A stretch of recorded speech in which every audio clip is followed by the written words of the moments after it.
9/11 या 9/11 इस तारीख को अमेरिका के इतिहास में सबसे विभत्स घटना के रूप में माना जाता है। आज इस घटना की बरसी मनाई जा रही है। इस घटना में 3000 लोगों की मौत हुई थी, जो दुनिया के 70 देशों के लोग थे।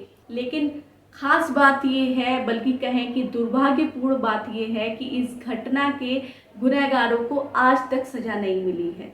ये मुद्दा 20 साल बाद गरमा गया है। अमेरिकी मीडिया ही नहीं, दुनिया भर में इस पर चर्चा हो रही है। तो आज बोलते पन्ने के इस सप्ताह सेगमेंट में इसी मुद्दे की बात करेंगे। मैं हूं शिवांगी। सबसे पहले जान लेते हैं कि 9/11 क्या है। आखिर घटना तो 11 सितंबर 2001 को हुई थी, तो 11/9 होना चाहिए था इस घटना का नाम। असल में अमेरिका में महीने को पहले और दिन को बाद में लिखते हैं। इस पैटर्न की वजह से इस घटना को 9/11 कहा जाता है, बजाय 11/9 के।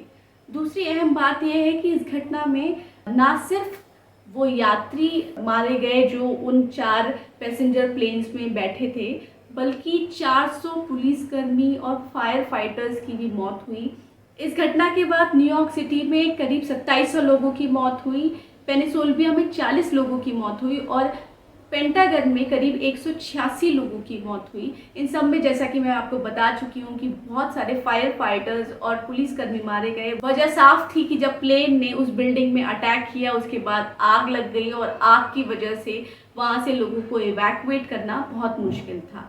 अब हम बात करते हैं कि आखिर ऐसा क्यों कहा जा रहा है कि इस घटना के दोषियों को आज तक सजा नहीं मिली है, जबकि हम जानते हैं कि ओसामा बिन लादेन इस घटना का एक अहम सूत्र था, जिसे ओबामा प्रशासन के दौरान मार दिया गया और ये उस समय पाकिस्तान में मौजूद था।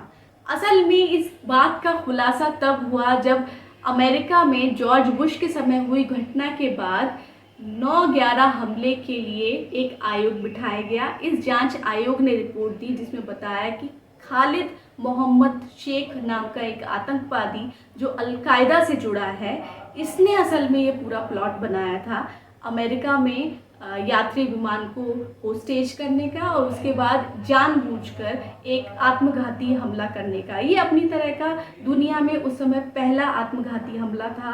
और ख़ास बात ये थी कि अमेरिका, जिसका प्रभुत्व उस समय आज के टाइम से भी बहुत ज़्यादा था पूरी दुनिया में, उस अमेरिका को चंद आतंकवादियों ने हिला कर रख दिया। और उस रिपोर्ट से पता चला कि असल में खालिद शेख मोहम्मद अमेरिका को डिस्टेबलाइज करने के लिए 10 साल से प्लान बना रहा था। मिड 90s में एक बार कोशिश की कि समुद्र के ऊपर उड़ रहे अमेरिकी विमान को हाईजैक कर लिया जाए, लेकिन तब वो उस बात में कामयाब नहीं हुआ। लेकिन उसने इस प्लान को फेड नहीं होने दिया और उसके बाद खालिद मोहम्मद लेट 90s में मिला बिन लादेन से। उसने बिन लादेन को इसलिए चुना क्योंकि बिन लादेन खाड़ी का एक अमीर शेख था, जिसके पास भरपूर रुपया था और उस वक्त अफगानिस्तान में सोवियत के खिलाफ वॉर चल रहा था, जिसमें लादेन लगातार रुपया भेज रहा था। शेख ने लादेन को कन्विंस किया कि ये एक प्लॉट बनाया जाए। 4 पायलट तैयार किए गए जो आतंकवादी थे। इन्होंने पायलट की ट्रेनिंग ली और बहुत लंबी योजना के बाद 9/11 या कहें कि 11 सितंबर यानी 11/9 का वो दिन आया, जब सुबह करीब 8:45 बजे बोस्टन से चली एक पहली फ्लाइट को आतंकवादियों ने होस्टेज कर लिया सारे यात्रियों को, और उसके बाद जानबूझकर उस प्लेन को ट्विन टावर से टकरा दिया। पहली घटना आने के बाद लोगों को लगा कि ये बहुत बड़ी दुर्घटना है, लेकिन कुछ मिनट के बाद ही एक दूसरे भवन पर एक दूसरा प्लेन गिरा और फिर पता चल गया कि अमेरिका एक बड़े आतंकी हमले के जद में आ गया है। इस तरह से ये पूरे के पूरा इवेंट हुआ, जिसने पूरी दुनिया को हिला दिया। फिर खालिद मोहम्मद शेख का क्या हुआ? खालिद मोहम्मद शेख को 2003 में CIA ने गिरफ्तार किया और गिरफ्तार पाकिस्तान से किया। वही पाकिस्तान जिसने लादेन को लंबे वक्त तक अपने यहाँ रखा, इनफैक्ट 9 साल तक अपने यहाँ रखा। और अमेरिका की सेना 2001 में जब ये घटना हुई, 2001 की घटना के बाद 2011 में लादेन मारा गया। करीब 10 साल तक उसको ढूंढ रही थी, लेकिन 10 साल बाद लादेन ढूंढा जा सका। हालांकि पाकिस्तान का कहना है कि हमारी खुफिया एजेंसी ISI ने CIA को मदद की थी। तो ये एक और पहलू है इस बात का। इस समय शेख मोहम्मद कहाँ पर है? खालिद शेख मोहम्मद इस समय क्यूबा में अमेरिका के एक नौसेना का एक बेस है, जिसकी एक जेल में मौजूद है और करीब 15 साल से उसको रखा हुआ है। इसे दुनिया की सबसे खतरनाक या कहें कि सबसे कठिन जेलों में से एक माना जाता है। इस जेल में इस समय 9/11 के करीब 5 आरोपी बंद हैं। इन 5 लोगों पर ट्रायल चलना है या मुकदमा चलना है, लेकिन वो मुकदमा आज तक नहीं चल पाया है। कारण ये है कि खालिद मोहम्मद शेख और इन 5 लोगों के वकीलों का कहना है कि CIA ने जब 2003 में इन्हें गिरफ्तार किया और गिरफ्तार करने के बाद 3 साल तक एक खुफिया जगह पे रखा। एक जुडिशरी का जो सिस्टम है कि आप किसी को गिरफ्तार करके लाए हैं तो उसे मजिस्ट्रेट के पास अपीयर करेंगे और उसके बाद उसे जेल भेजा जाएगा, जिसके बाद मुकदमा शुरू होगा। पुलिस या जांच एजेंसी अपनी चार्जशीट लगाएगी। ये पूरी प्रक्रिया अपनाई नहीं गई, बल्कि 3 साल तक CIA ने उसे एक खुफिया जगह पे रखा, जहां इन 5 को टॉर्चर किया गया। और इस टॉर्चर की वजह से वकील का कहना है कि ये शारीरिक और मानसिक रूप से बेहद कमज़ोर हो चुके हैं।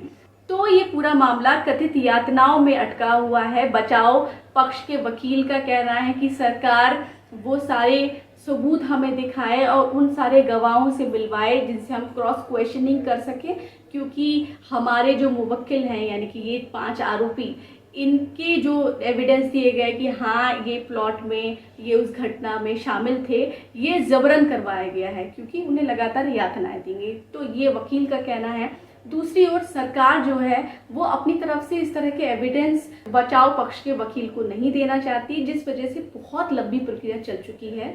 और ख़ास बात ये है, बल्कि हैरान होने की बात ये है कि अब तक इस मामले में 7 जज बदले जा चुके हैं। पहले प्री ट्रायल स्टेज की सुनवाई शुरू होगी, उसके बाद जो मेन मुकदमा है वो शुरू होगा। मेन मुकदमा एक जूरी लड़ेगी जिसमें 5 या 7 या जो भी वहाँ का नियम है उस हिसाब से जज होंगे और वो एक लंबी सुनवाई चलेगी। ये प्री ट्रायल केस पिछले साल शुरू होना था लेकिन नहीं हो पाया और करीब 17 महीने के बाद पिछले मंगलवार को ये ट्रायल शुरू हुआ है। और ट्रायल के दौरान ही बचाव पक्ष ने कहा कि ये जो जज नियुक्त किए गए हैं ये बायस्ड हैं। तो इस तरह से कई आरोप प्रत्यारोप चल रहे हैं। इस मामले में अमेरिकी मीडिया का कहना है कि हो सकता है अभी 20 साल और लग जाएं इस मामले में जजमेंट आने में। तो ये है दुनिया के सबसे बड़े लोकतंत्र और सबसे मजबूत लोकतंत्र कहे जाने वाले अमेरिका की न्याय प्रणाली का हाल, या कहें कि सरकार का हाल। इस मामले में एक बयान बहुत इम्पॉर्टेंट हो जाता है जो पेंटागन के पूर्व सलाहकार और बोस्टन यूनिवर्सिटी के राष्ट्रीय सुरक्षा मामलों के विशेषज्ञ केविन पावर्स ने दिया। उन्होंने कहा कि कुछ सिस्टम फेल होने के लिए ही बनाए जाते हैं। अब सवाल उठता है कि क्या ये जो पूरा जांच बिठाई गई और सारी ये जो न्याय प्रक्रिया चल रही है, क्या ये सिस्टम फेल होने के लिए बनाया गया? बोलते पंडित से जुड़ने के लिए शुक्रिया।